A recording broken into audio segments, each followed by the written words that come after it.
so heavy. The question is, well, how on earth did they shift it? You see that on a vast scale in Egypt. You do. I went to the quarry in Aswan where this enormous obelisk is, and at some point the obelisk had cracked, so they'd left it where it was. But this obelisk is so big, there's no way anything today could ever moved it. But clearly they intended to lift it out of a hole, move it 3 miles to the Nile, and then transport it to wherever it was intended, and then stand it up. Well, that's just impossible for us. It's beyond our concept to be able to do that. But they knew how to do it.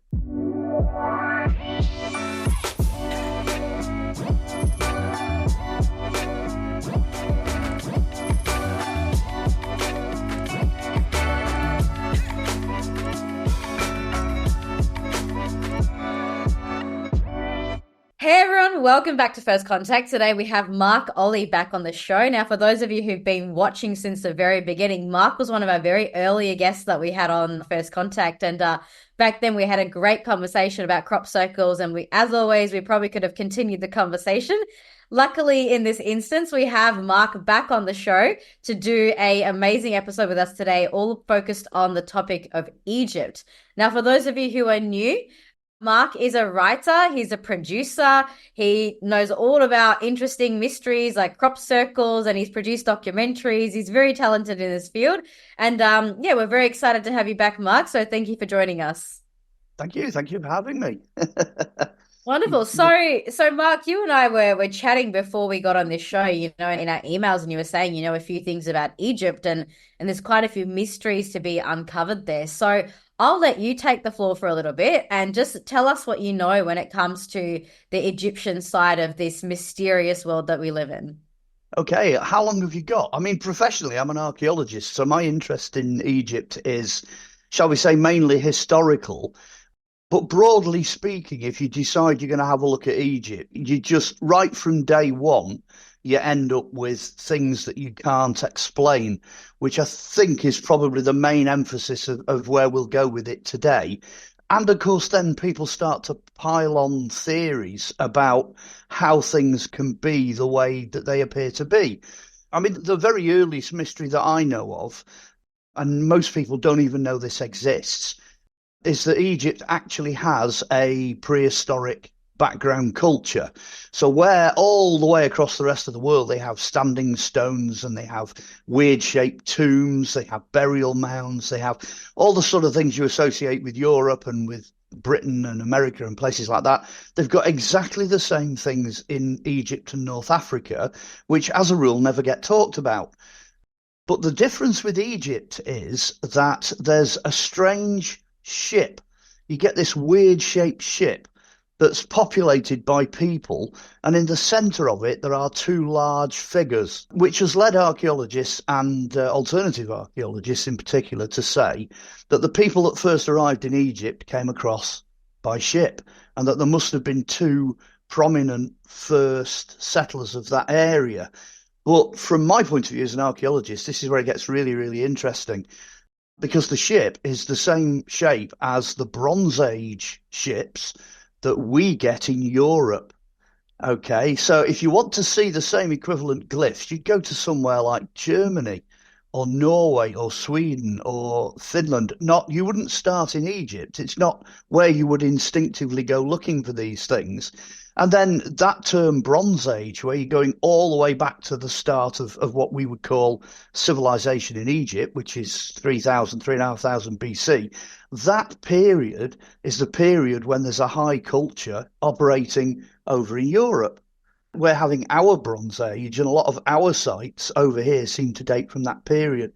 So right at the very beginning, I'm going to put the cat among the pigeons, because we have physical evidence, which I think is more exciting than, flying saucers coming down and little aliens coming out and building things. I think it's more exciting than that, because it almost looks like Egypt has its origins across the Mediterranean in the opposite direction to where you would look for it. It looks like they seem to originate somewhere in Europe, which immediately will open a can of worms. There'll be people out there now popping and fizzing and going, well, that can't be possible, you know. But actually, that's beginning to be what it looks like. That's kind of how it starts out. In support of that, okay, pyramids. Pyramids are all over the world. They're everywhere. They're on every single continent you can imagine. They're turning up in the, jungles where they're not supposed to be. They're turning up in China. They turn up everywhere. Well, the funny thing is, we have them here in Britain because I'm in the UK. There were several entire mountains that were shaped and then pointed with stone cairns just about 30, 40 miles away from where I live here. They were in North Wales, or at least two of them. And then you've got things like Silbury Hill.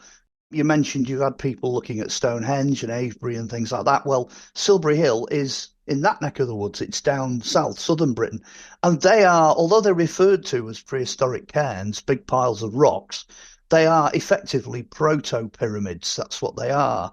The technology that enabled prehistoric people to build these enormous things is the same thing that's happening all over the world. It's happening everywhere. Most of them are of different ages. So I do have to say that. The earliest pyramid in Egypt is probably about 2000 BC is where they begin, really. So, yeah, it's interesting. The idea of whether aliens are involved or not depends on how far you dig with Egypt, because it's interesting. Okay, Right. there is stuff there where you sort of look at it and you think, what on earth is going on? I'm trying to think of some of the famous ones. The Can I Baghdad just Battery. ask a question first? So Yeah, go on. Yeah. I got two questions for you. Oh, One go on. is that so people who've gone and visited Egypt, they do those tours with the Egyptologists, and typically they'll tell you that the civilization was roughly around 5000 BC. But I've had lots of people come back and tell me as well, and apparently the locals say that it's actually much further than that. It's like more like 15,000 BC. So where do you think the truth lies in that? Well, I'm only talking about physical remains. As an archaeologist, stuff you can actually go and pick up. There are prehistoric tools and prehistoric stone monuments that are out in the desert that people mostly don't reach that appear to be as old as prehistoric monuments anywhere else. They're post-Ice Age.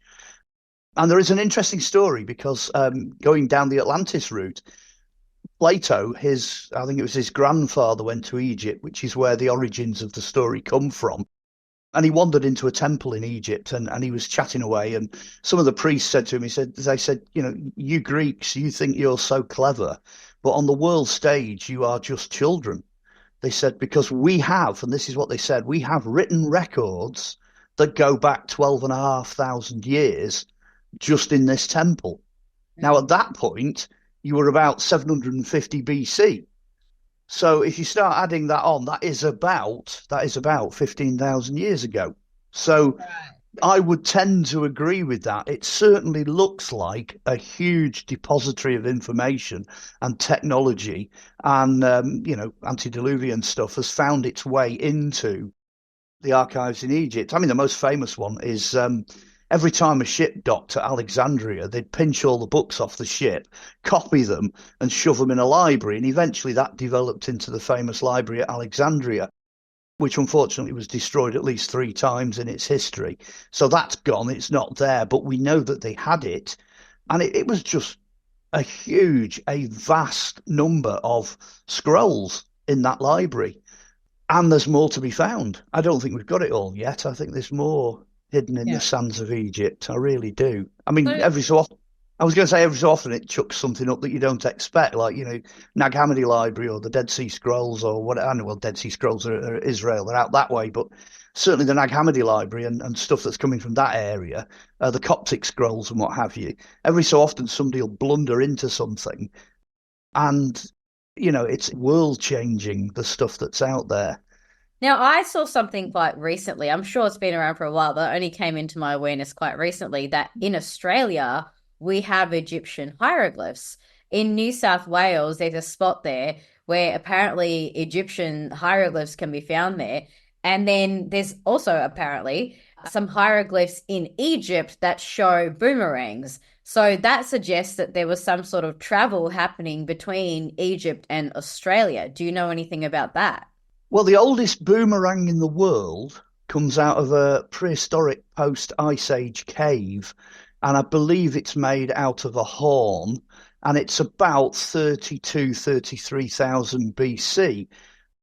And I think it's European, funnily enough. It comes from somewhere like Romania or Bulgaria or somewhere like that. It's kind of Central European. But that having been said, the largest number of datable boomerangs in the world are in Egypt. There's actual images of people throwing these things. There was quite a few in Tutankhamun's tomb.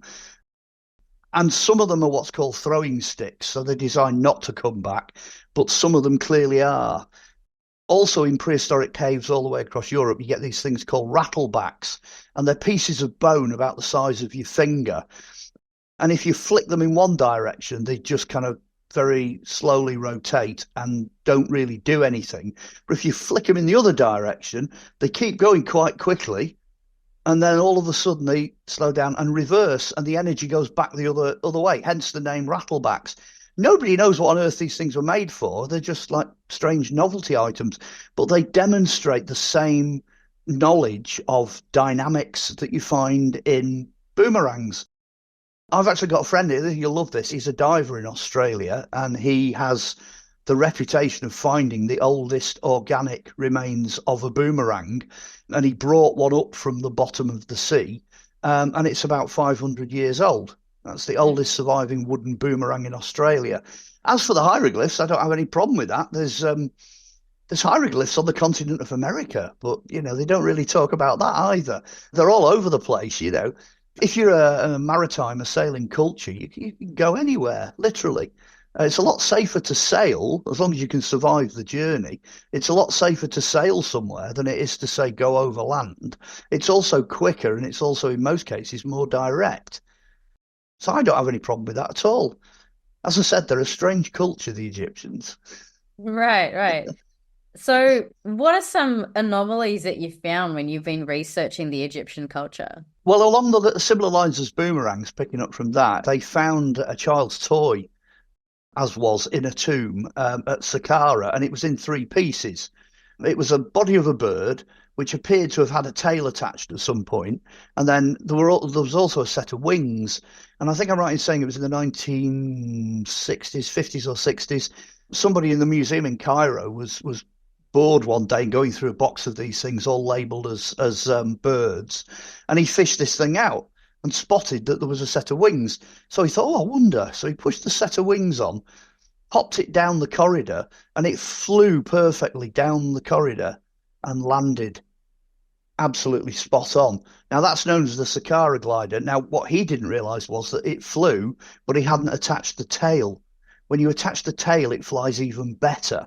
And the thing with Egypt is if you find something that's small, it's generally a model of something bigger. So you'll have, everything is built in miniature to go into tombs and things like that. So, of course, the next question then that follows that is, were they capable of building gliders? Did they have the knowledge? Well, clearly they'd made this Saqqara glider. I think it's about 700 or 800 BC. So it's kind of the tail end of that part of their civilization. But clearly they had that. So that's a mystery.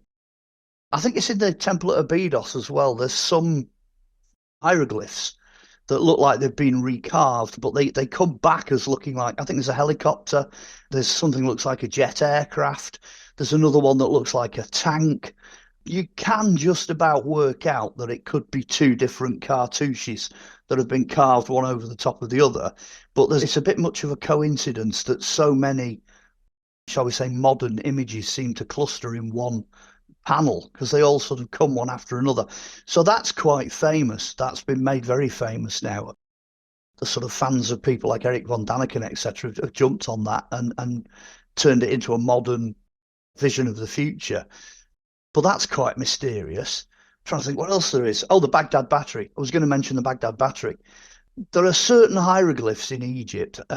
Speaking of Eric's looked into this, that look like bulbs. They look like gigantic light bulbs, and they have a filament up the inside of them that's shaped like a snake. They have something that sort of looks like an insulator that kind of holds this bulb up like that.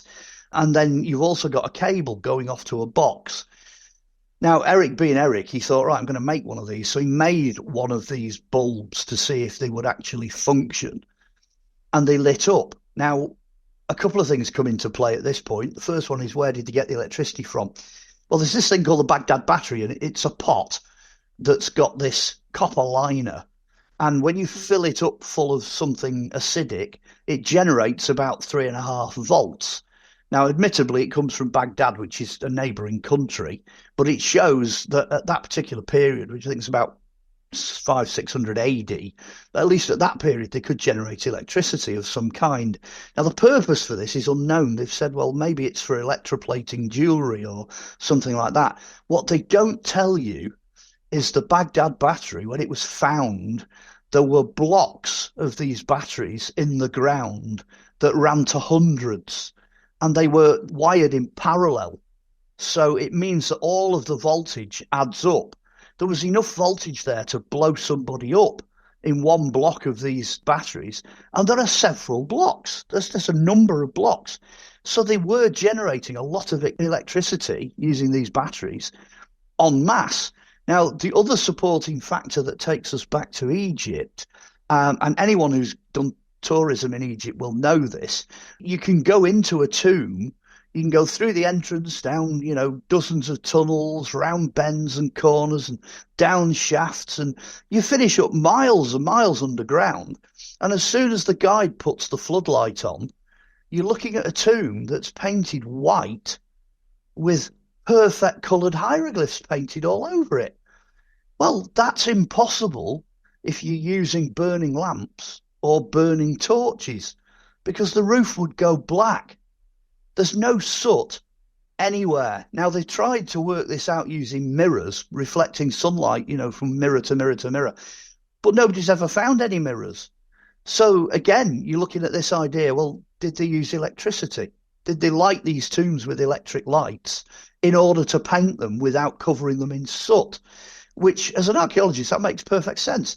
So now we really are into advanced technology. This is modern, extraordinarily modern technology. And it's in use out there in Egypt, or appears to be in use, hundreds, if not thousands of years ago, to create all these things that are happening out there. So there's a couple. That's a few sort of mysteries. That's apart from building pyramids and what on earth are they for, and things like that. We can go into that as well, which I'm very curious about your take on that. But I guess my first question then is, why and how did that knowledge get lost? I mean, we think that electricity, is something that came about in the 1900s, and that's commonly stated in our history books, in our science books. That's what we get taught in school. And now you're saying that, well, actually, this technology may have existed much, much longer before that. So what do you think happened in between? Broadly speaking, the Dark Ages, things have a habit of devolving. They don't evolve, they devolve. Things tend to go down through the process of decay. Back in Egypt, there were these guys that had these enormous heads, massive skulls, huge brain cavities. And I've said many times in interviews, it's like a wet computer that's 3 or 4 times bigger than anything that we've got now. Now, they've gone extinct. They went extinct in South America around about 400 or 500 years ago. They were the last of these guys with the enormous heads. But they were there in Egypt, and they were capable of doing things mentally, the computations, the knowledge, the memory, everything like that. They were capable of doing things that clearly we're not capable of doing. So as they've gone extinct in different areas, then a lot of these technologies have also disappeared with them. And again, in prehistory, it's very clear man was aware of things like lightning, which can then in turn generate fire, which is quite useful. Then you've got things like piezoelectricity. So if you bang certain rocks together, you get these bangs and flashes. Some of those are sparks, but in some cases, it's triboluminescence. It's exchange of ions that just produce light. That's all they do. But at least they knew this thing would occur. Clearly, getting an electric shock off something. I mean, what we've only very recently discovered is for example, trees generate 3.5 volts. So it's not impossible that somebody in the past will have, stumbled either across, these Baghdad batteries are liquid technology, but then you've also got trees growing and plants growing. Well, that's living technology. Now, we've been working with wood for years. Somebody somewhere will have stumbled across these things in nature and then hopefully done something with it. It's like the Aztecs, carving crystal skulls. Silica is electrical. It's also light. It also has, its own. I mean, you can power a wristwatch with quartz, So it does raise serious questions about what on earth were they doing with what they had available. I mean, if you really push this avenue, if you go down the rabbit hole completely and you sort of hit the bottom of the rabbit hole, over in India, there are blast marks that appear to be nuclear. They appear to be atomic blast marks that have melted everything to glass and frozen skeletons to the floor instantly. So you then start to ask questions like, well, okay, if that was an artificial thing, if we did that, if we were responsible for that happening, or even if something else was, like a comet or aliens, whatever caused that explosion, the decision must have been taken not to go down that particular avenue, and it was stopped because they couldn't control it. It was destructive. There were consequences. And I think a lot of that's happened in the past. So going back to your original question, I think they've looked at certain technology and just made different decisions about it to the decisions that we've made. These guys with enormous heads must have been really switched on. They could move rocks that we can't lift now, 400-ton blocks halfway up a wall at Baalbek. How the hell did that get up there? How did they move it? That is a huge question. It's been an enormous question for many years. Ever since people noticed that Stonehenge and other monuments were so heavy, the question is, well, how on earth did they shift it? You see that on a vast scale in Egypt. You do. I went to the quarry in Aswan where this enormous obelisk is, and at some point the obelisk had cracked, so they'd left it where it was. But this obelisk is so big that there's no way anything today could ever moved it. But clearly they intended to lift it out of a hole, move it 3 miles to the Nile, and then transport it to wherever it was intended, and then stand it up. Well, that's just impossible for us. It's beyond our concept to be able to do that. But they knew how to do it. They clearly knew, and they were doing it on a regular basis all the time. I do think I've got an idea how they did the pyramid, though. I think I've got that one worked out. Yeah. Well, I've heard a lot of theories about this, so the thing with the pyramids, especially, let's cut straight to the chase. Okay, Great Pyramid of Cheops. It sat there on the Giza Plateau. What on earth is going on? Well, the trick, I think, is not what we can see. It's what's missing. What's missing gives you the answer, because there was a tributary of the River Nile that actually came all the way up to those 3 big pyramids, and the Pyramid of Cheops actually had a ditch cut all the way round it. So you can imagine there's a pyramid sat there and it's got a canal round it full of water. So that tells you basically how they were getting the stone there. Probably, most likely, it was floated. But when you get there, it was a German archaeologist, I think in the 1940s, that came up with this idea. What he did was he built a model of the pyramid, and the Grand Gallery has got slots in it all the way up. So he tried to put into the slots lock gates, and then he flooded the interior of the pyramid. And he found that it works exactly the same as modern day canals. You can float, 100-ton blocks on rafts up the inside of the gallery, all the way up, right up to the top of the pyramid. So basically, if you fill the pyramid full of water while you're building it and just basically float all the blocks up, let the water do the work for you, and then pull the plug so the water disappears, and then take all the timber work out, that's effectively what you end up with now. So it's not impossible. It's a magnificent feat of engineering. It's right off the Richter scale in terms of how they did it. But again, if you've got these guys with the brains like supercomputers walking around, they can do the maths. This is where a lot of the ancient paths, a lot of the ancient mystery religions, they basically said, the secret society said, everything is in mathematics. The key to the whole universe is in mathematics. It's all there. And I think that's what the Egyptians were masters of playing with. they really could use their maths and their technology in ways that we don't even think of, you know. Wow, that's incredible. I have to say, that's not a theory I've heard before. I mean, I've heard a lot of different things about the pyramids, but filling up with water is not one I've come across yet. Well, it actually works. It does raise the question, what on earth are the pyramids for? I'm very traditional when it comes to that. I think the shape, the way they've built them, the curvature of I'm going to focus on the pyramid at Cheops, but the way most of them are made, there was a lot of experimentation done in the 1970s with this idea that you can create pyramids and it generates some form of energy. So if you put something inside a pyramid, it preserves it and it lasts longer. If you stick a blade under the edge of a pyramid, the blade will sharpen. So razor blades were used as the experiment, and it was discovered that on a molecular level, the actual molecules in the blade are realigned. So it's not physically sharpened, it's pulled. It's pulled into the shape of a new sharpened blade. I'm very much in favour of this almost electrical. You're almost going down ley lines and things like that, and earth energies. I'm in favour of that. And again, I think the Egyptians were masters of using that, and it would preserve whatever was in there for longer, you know, grave goods, organic remains, bodies, you know, you name it. I think that's what they were doing there. Although the very earliest one, and this is where it gets really interesting. This is almost exclusive. It's bordering on that. The Saqqara pyramid. There's one that's like that. It's stepped. It's very famous. They think that Saqqara, that was built using water. They were using chambers within the pyramid. So right, almost from day one, the oldest surviving pyramid we've got, they're now coming round to this idea that they were mucking about with water technology, hydraulics of some kind, and that's how they did it. So even the oldest one now has got water associated with it.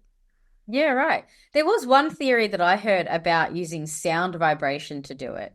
And something about having sound on a specific type of material, kind of like what they do with cymatics. If you've seen those videos where they have the sand vibrating on the metal, something like that. So I wonder if it was one or a combination of different things, but I've certainly heard a lot of different things in terms of how those pyramids came. I mean, I've even heard theories that they were, literally built by ETs from the top down. So, I've heard a lot of different things.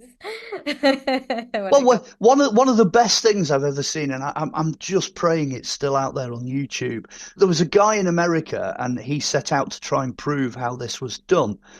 And he's done it generally. He's not just done it specifically for pyramids. What he did was he set out to try and move enormous blocks of concrete and show how these blocks could be done. So he started off with sort of baby blocks. They're only about 3 or 4 tons, these things, but they are fairly substantial. There's a fantastic video of him with one of his blocks, and he's used wood timber to lift it, and he's got it onto the peak of one of these other. He's got another block with like a sort of a pyramid point to it, and he's got this block sat on top. And in the video, he literally walks up to this massive 4-ton block with his little finger, and he puts his little finger on it and slowly pushes it, and the entire block just revolves. Because what he's done, he's used mathematics, he's used gravity, he's used all his knowledge of engineering, and he can move literally this 4-ton block with his little finger. It's an incredible, honestly, it shows you how he does it.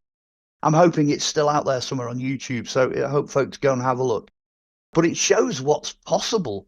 You look at him doing this and it's just miraculous.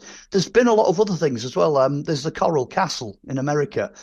That had an entrance door that weighs about 3 or 4 tons, and that's pivoted on a hinge. And yet when you put your hand against it and push, it weighs nothing. It just swings open.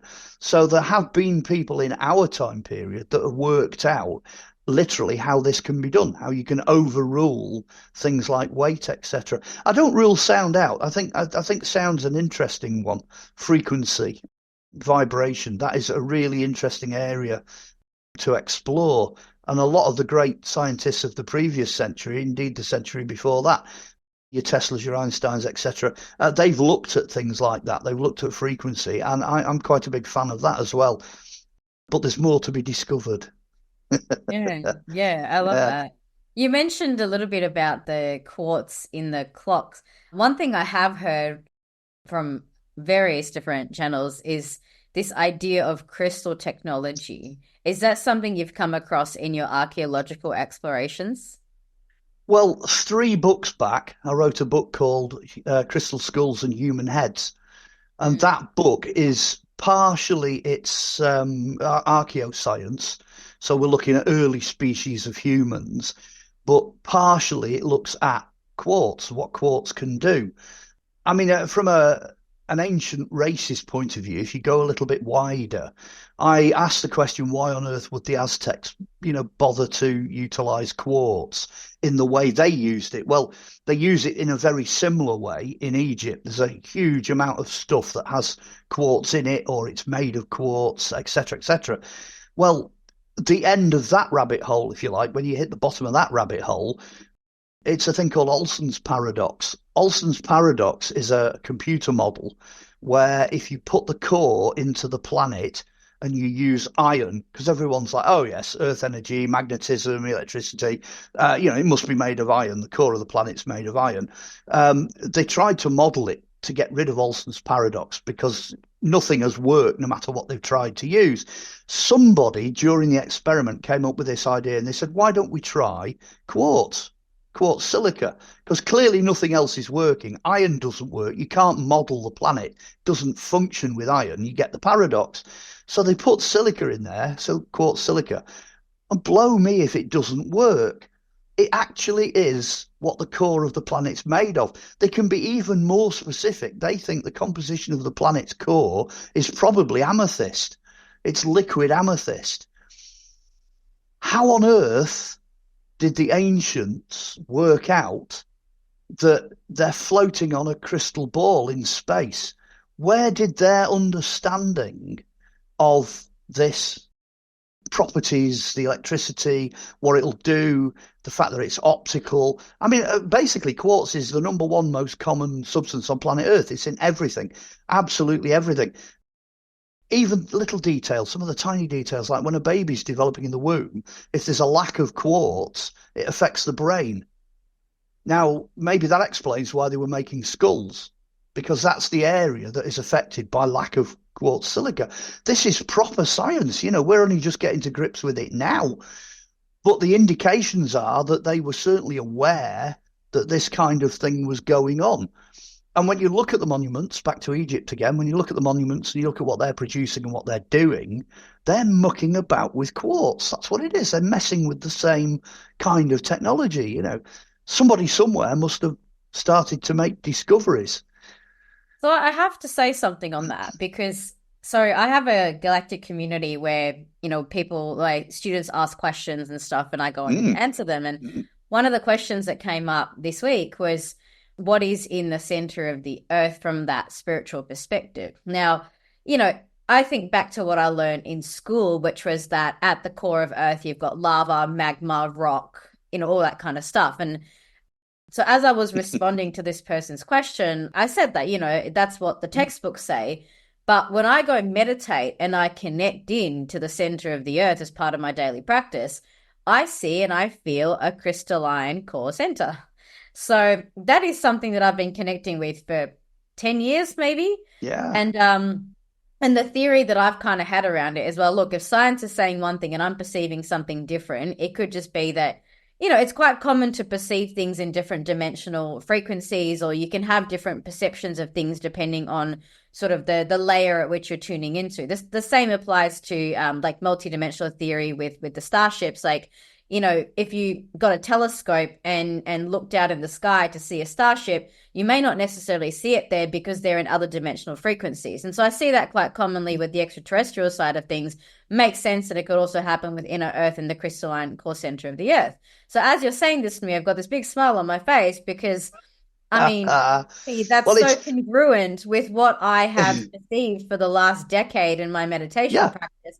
having no Well, idea. This is news to me. You're telling me that this is yeah, scientifically proven. I didn't know this at yeah, all, but I can't help but yeah. have a little giggle. Like it seems to just make sense to me, you know? Yeah, well, the only way they could solve Olson's paradox was to put quartz silica in there. That's the only way they could do it. But the real kind of, the sort of kicker, if you like, the real punchline is, yes, we are carbon life forms. We are carbon-based life forms, but we exist and we live in a silicon-based world. It's Mm. silica. Everything. Everything is silica. So when you think in those terms, why on earth would you have an iron core? It doesn't make the slightest bit of sense, because at the end of the day, the key, it's actually called, the subtitle is Secret History of Glass and the End of the World. That's the subtitle of the book, because that is the key. We're talking now on silicon-based technology. I'm wearing silica here. There's glass in all the windows. Once you start to look around you and you start thinking, oh, hang on a minute, even the concrete, the cement that's holding my building together, that's quartz silica. That's the main ingredient of cement. So you start looking at things and you're like, well, this is ridiculous. It's ridiculously important. And then you've got somebody coming in from way from left field. You've got somebody like Tesla coming in and saying quartz crystals are living creatures. Quartz crystals are alive. They are living. And then you start looking at, I mean, Tesla's a giant. He's an absolute giant. You look at him and you think, what was he on about? What does that mean? Well, if you break it down, I mean, I don't pretend to be on the same level as Tesla, but when you start to break it down, you begin to realize that every single thing that makes life, okay, life itself, living, is in a quartz crystal. It's in there. Your electricity, your light, your solidity, the form, the structure, everything. I do not believe there would be any life on planet Earth unless it was made of quartz. Unless quartz made the planet and made everything on it. That's the environment in which we exist. Well, that is enormous. That is enormously significant. That is a huge revelation, if you like. And it is literally the only way, if you model the planet, it's the only way to solve Olson's paradox. Anything else, the whole thing just falls apart. I can't remember exactly how I worded it in the book, but I said something about quartz being in the creation process. It was like the child, if you like, of that process. It was birthed as a substance because it had to be either first or second in the chain of what was going on. I think it ends up being second actually. But it's one of those initial things that had to happen before anything else could follow. So it's hugely significant, hugely significant. And I'm fairly sure the Egyptians had a handle on that. I'm pretty sure they understood that, as did the Aztecs, as did the early Chinese, the early Europeans. All those post-glacial civilizations seem to have brought that knowledge with them. If you really want to sort of dream a little, if you go post-flood, go back to the whatever you want, Lemuria, Atlantis, wherever you want to go, that was a very different time period, run to very different rules. And where we've chosen to go atomic, they probably chose to go crystalline. There's no doubt about that. There's enough support to say there's enough energy, there's enough electricity, there's enough going on. There's even tales of ancient legends, I think it's in India, where they could make quartz crystals light up and they used to use them for street lighting. Yeah. Well, until fairly recently, people were like, well, that's impossible. You can't do that. That's just not possible. And then they've just excavated, I think I'm right in saying it's at Pompeii or Herculaneum. They've just cleared some lava and ash and what have you away.